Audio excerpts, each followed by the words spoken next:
Hi friends, എല്ലാവർക്കും advocate അഞ്ജലിയുടെ ഇന്നത്തെ പ്രമേയുടെ റിവ്യൂയിലേക്ക് സ്വാഗതം കേട്ടോ. അപ്പോൾ ഇന്നത്തെ എപ്പിസോഡിന്റെ അവസാന ഭാഗം എന്ന് പറയുന്നത് ഹരിയും ജാസ്മിനൊക്കെ മനസ്സിലാക്കുകയാണ് അർജുനും അഞ്ജലിയും തമ്മിൽ എന്തോ ഒരു ബന്ധമുണ്ട് എന്നുള്ളൊരു സത്യം. എന്താണെങ്കിലും പ്രൊമോയുടെ റിവ്യൂയിലേക്ക് പോകാം. അപ്പോൾ ഇന്നത്തെ പ്രൊമോ വളരെ നല്ലൊരു പ്രൊമോ തന്നെയാണ് കേട്ടോ വന്നിരിക്കുന്നത്. നമുക്കറിയാം, ഇന്ന് അഞ്ജലിയെ പിടിച്ചു വലിച്ചുകൊണ്ടാണ് അമ്മായി അർജുൻ്റെ അടുത്ത് നിന്ന് പോയിട്ടുള്ളത് കേട്ടോ. അവിടെ ചെന്ന് കഴിഞ്ഞിട്ട് എന്തൊക്കെയോ പറഞ്ഞ് പുലമ്പുന്നുണ്ട് ഈ അമ്മായി. അഞ്ജലി ഒരാളുടെ കൂടെയായിരുന്നു, അവൻ്റെ കൂടെ പൊളിച്ചോടി പോയെന്ന് അങ്ങനെ എന്തൊക്കെയോ പറയുന്നുണ്ട്.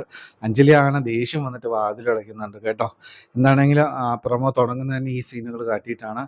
എന്താണെങ്കിലും രണ്ടാമത് വന്ന സീൻ എന്ന് പറയുന്നത് കുറച്ച് ആശങ്കകൾ ഉണ്ടാക്കുന്നൊരു സീൻ തന്നെയാണ് കേട്ടോ. കാരണം അനുപമ അഭി അവിടെ ഉണ്ട് എന്നറിഞ്ഞുകൊണ്ട് തന്നെ അഞ്ജലിയാണ് അർജുൻ്റെ കാമുകി പെണ്ണുമ്പിള എന്ന് ഉറപ്പിക്കാൻ വേണ്ടിയിട്ട് അർജുനോട് ചോദിക്കുകയാണ്, അഡ്വക്കേറ്റ് അഞ്ജലി അല്ലേ എന്ന്. അപ്പോൾ അർജുൻ അതെ അഡ്വക്കേറ്റ് അഞ്ജലിയാണെന്ന് വളരെ സന്തോഷത്തോടു കൂടി പറയുകയാണ്. അപ്പോൾ അഭി ഇത് പുറകിൽ നിന്ന് കേൾക്കുന്നുണ്ട് കേട്ടോ, മറിഞ്ഞു നിന്നത് കേൾക്കുന്നുണ്ട്. അപ്പോൾ അഭി ഇത്രയും നേരം സ്വപ്നങ്ങൾ നെയ്തു കൂട്ടിയതെല്ലാം ഒരു ചില്ല് കൊട്ടാരം പോലെ തകർന്ന് വീഴുകയാണ് കേട്ടോ. അപ്പോൾ അഞ്ജലി അല്ല എന്നൊരു പ്രതീക്ഷയും അപ്പം അങ്ങനെ തന്നെയാണ് ശരിക്കും പറഞ്ഞാൽ അഭി വിശ്വസിച്ചിരുന്നത്. കാരണം അന്വേഷിച്ച് കഴിഞ്ഞപ്പോൾ അവിടെ രാജീവ് എന്നൊക്കെയാണല്ലോ അഞ്ജലി പറഞ്ഞിട്ടുള്ളത്. എന്താണെങ്കിലും അത് അഞ്ജലി അല്ല എന്നൊക്കെ വിചാരിച്ച് പുള്ളി വളരെയധികം സന്തോഷിച്ചിരിക്കുകയായിരുന്നു കേട്ടോ. അപ്പോൾ ആ ഒരു പ്രതീക്ഷകളെല്ലാം അവസാനിക്കാൻ പോവുകയാണ് അഭിയുടെ. ഇനി അഭിയുടെ മനസ്സ് എന്താകും ഇനി പുള്ളി ചിന്തിക്കുന്നത് എന്നൊന്നും അറിയത്തില്ല കേട്ടോ.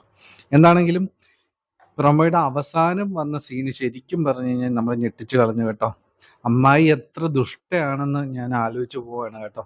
കാരണം അഞ്ജലി ഒരുപാട് എഫേർട്ടുകളൊക്കെ എടുത്ത് കൈമോശം വന്ന ഹാർഡ് ഡിസ്ക് എങ്ങനെയാണ് തിരിച്ചെത്തിയതെന്നൊക്കെ നമുക്കറിയാം. പത്മ കേസിൽ അത് കോടികളുടെ മുതലാണ് എന്ന് പറഞ്ഞിട്ട് അഞ്ജലി മുറിയിൽ നിന്നും അത് അടിച്ചു മാറ്റുകയാണ് കേട്ടോ അമ്മായി.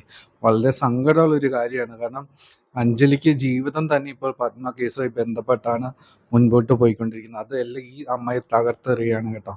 എന്താണെങ്കിലും നാളത്തെ എപ്പിസോഡ് വളരെ നല്ലൊരു എപ്പിസോഡ് ആണെന്നുള്ളൊരു കാര്യം ഉറപ്പാണ് കേട്ടോ. നിങ്ങളെല്ലാവരും കാത്തിരിക്കുക. നാളെ റിവ്യൂമായി വരാം. Take care. Bye bye.